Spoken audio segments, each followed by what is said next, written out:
2020ல என் அப்பாக்கு இருந்த ஆசையை அப்போ என்னால் நிறைவேற்றி வைக்க முடியல. எல்லாருக்கும் தன்னோட பையன் ஒரு டாக்டர் ஆகணும், ஒரு இன்ஜினியர் ஆகணும் அப்படின்ற ஆசை இருக்கிறப்ப, என்னோட அப்பா மட்டும் நீ இப்படி தான் ஆகணும்னு எதையுமே என்ன கட்டாயப்படுத்தி பண்ண வைக்கல. காலேஜ் முடிக்கிற டைம்ல ஐடி கம்பெனி தான் போகணும்னு முடிவாயாச்சு. அப்போ என் அப்பா என்ன பார்த்து ஒரு கேள்வி கேட்டாரு. ஐடி கம்பெனி எல்லாமே பெரிய பெரிய பில்டிங்கா இருக்கேப்பா, நீயும் அதே மாதிரி ஒரு ஐடி கம்பெனி வச்சிருக்கியான்னு கேட்டாரு. இன்னைக்கு 2025ல எரமிக்ஸ் லெவலில் நாங்கள் எஜுகேஷன் சொல்லி தரதை தாண்டி நிறைய ப்ராஜெக்ட்ஸ் எடுத்து பண்ணிட்டு இருக்கோம். சாஃப்ட்வேர் ப்ராடக்ட்ஸுமே கூட பண்ணிகிட்டு இருக்கோம். என்னதான் எங்கள் அப்பா கேட்ட மாதிரி பெரிய பெரிய பில்டிங் இருக்கிற ஐடி கம்பெனி இல்லைனாலும் ஒரு குட்டி ஐடி கம்பெனி ஒன்று ரன் பண்ணிட்டு இருக்கோம். தமிழ்நாட்டில் கீரனூர் அப்படின்ற ஒரு சின்ன ஊரில் பிறந்த என்னால் எனக்கு கிடைச்ச கொஞ்சம் எக்ஸ்போஷர் வச்சு ஒரு குட்டி ஐடி கம்பெனி ஸ்டார்ட் பண்ண முடியும் அப்படின்னா, தமிழ்நாட்டில் இருக்கிற எல்லாருக்கும் குளோபல் லெவலில் நடக்கிற ஐடி எக்ஸ்போஷர் கிடைச்சா ஒவ்வொருத்தரும் எவ்வளோ விஷயத்தை அச்சீவ் பண்ணுவாங்க அப்படின்னு சொல்லி யோசிச்சு பார்த்தேன். யாருமே எனக்கு இப்படிலாம் ஒரு விஷயம் இருக்குன்னே தெரியாது அப்படின்னு சொல்லிடக்கூடாதுன்றதுக்காக தான் வேல்யூ இன் தி மேக்கிங் அப்படின்ற ஒரு பாட்காஸ்ட் ஒன்று ஸ்டார்ட் பண்ணியிருக்கோம். Tech leaders, tech entrepreneurs, 10+ years எக்ஸ்பீரியன்ஸான பீப்புள்,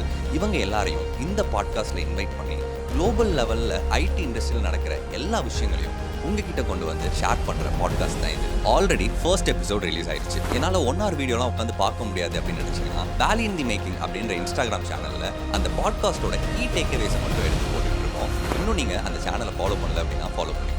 இந்த பாட்காஸ்ட்டில் அடுத்து கெஸ்ட்டாக யாரெல்லாம் இன்வைட் பண்ணலாம் அப்படின்னு நீங்கள் நினைக்கிறீங்கன்னு சொல்லி value in the making Instagram சேனலில் எங்களுக்கு டிஎம் பண்ணுங்கள். I believe that the stories on this podcast will change your own story.